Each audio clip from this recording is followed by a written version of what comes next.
হযরত আবু সাঈদ খুদরি রাদিয়াল্লাহু তাআলা আনহু থেকে বর্ণিত, তিনি বলেন, আল্লাহর পয়গম্বর রাসূল আকরাম সাল্লাল্লাহু আলাইহি ওয়াসাল্লাম বলেন, যে ব্যক্তি এই দোয়াটি সকাল এবং সন্ধ্যায় পাঠ করবে, আল্লাহ রাব্বুল আলামিন তার সব ঋণ ও দুশ্চিন্তা দূর করে দিবেন।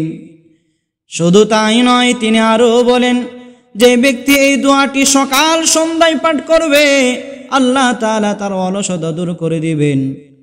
তিনি আরো বলেন, তার কাপুরুষতা দূর করে দিবেন, কৃপণতাও আল্লাহ তাআলা দূর করে দিবেন। তাই আসুন দোয়াটি আমরা শিখে নেই। আল্লাহুম্মা ইন্নী আউযু বিকা মিনাল হাম্মি ওয়াল হাযানি ওয়াল আজিজি ওয়াল কাসালি ওয়াল জুবনি ওয়াল বুখলি ওয়া দালা'id দীনি ওয়া গালাবাতির রিজাল। আয় আল্লাহ, নিশ্চয় আমি আপনার কাছে আশ্রয় চাই দুশ্চিন্তা, পেরেশানি, অক্ষমতা, অলসতা, কাপুরুষতা, কৃপণতা, ঋণভার ও মানুষের প্রভাধীন হওয়া থেকে।